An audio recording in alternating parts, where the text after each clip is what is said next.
आप सभी को वट सावित्री व्रत की हार्दिक शुभकामनाएं। आज हम आपके लिए वट सावित्री पूजन की संपूर्ण विधि लेकर आए हैं। वट सावित्री व्रत का हमारे हिंदू धर्म में विशेष महत्व है। इस दिन सुहागिन महिलाएं अपने पति की लंबी आयु के लिए व्रत रखती हैं तथा पति की दीर्घायु और सुखी वैवाहिक जीवन के लिए निर्जला उपवास रखकर वट वृक्ष की पूजा करती हैं। वट वृक्ष में ब्रह्मा, विष्णु और महेश का वास होता है। इस व्रत का महत्व करवा चौथ जैसा ही होता है।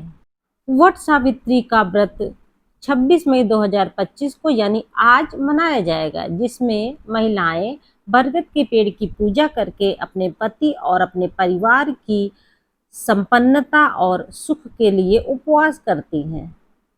यह व्रत सुहागिन महिलाओं का एक महत्वपूर्ण व्रत है जो आमतौर पे ज्येष्ठ महीने में ही पड़ता है।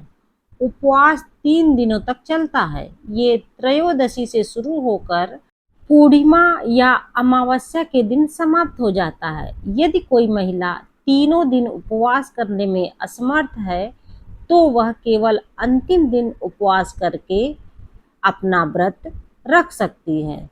इस दिन सुहागिन महिलाएं सबसे पहले सुबह उठकर स्नान करके व्रत का संकल्प लें।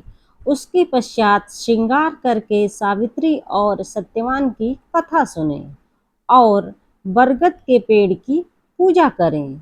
जल, रोली, मौली, फूल, फल, चना, गुड़ आदि से वृक्ष का पूजन करें और वृक्ष के तने के चारों ओर 7, 11 या 21 बार सूती कच्चा धागा या मौली को लपेटें।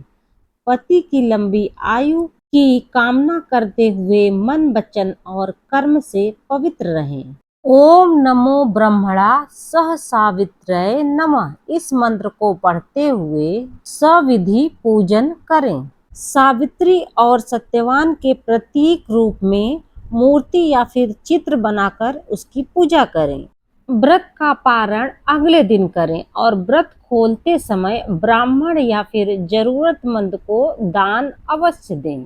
चलिए अब यह जानते हैं कि वट सावित्री के दिन क्या नहीं करना चाहिए।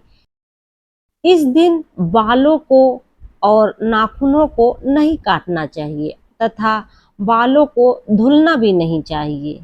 इस दिन अपवित्र वस्त्र या फिर मैले कपड़े ना पहने और हो सके तो काले, नीले, भूरे, बैंगनी रंग के वस्त्र पहनने से बचें।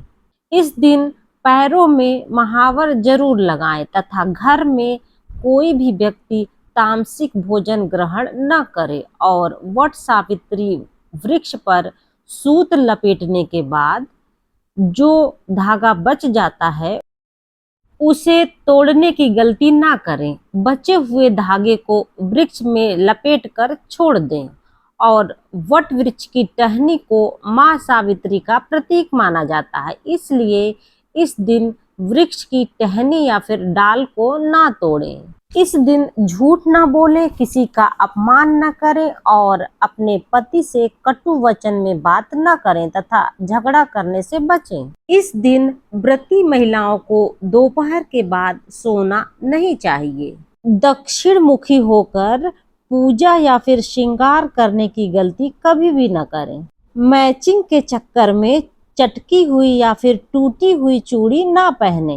पूजा करते समय अपनी कलाई, माथा और मांग को सूना ना रखें। यदि आप पहली बार यह व्रत कर रही हैं तो मायके के वस्त्र और श्रृंगार से ही व्रत को उठाएं। यदि ऐसा करना संभव नहीं है, किसी कारणवश से नहीं हो पा रहा है, तब आप कभी भी मायके से मिले हुए पैसे में अपना पैसा मिलाकर ये सभी वस्तुएं खरीद लें।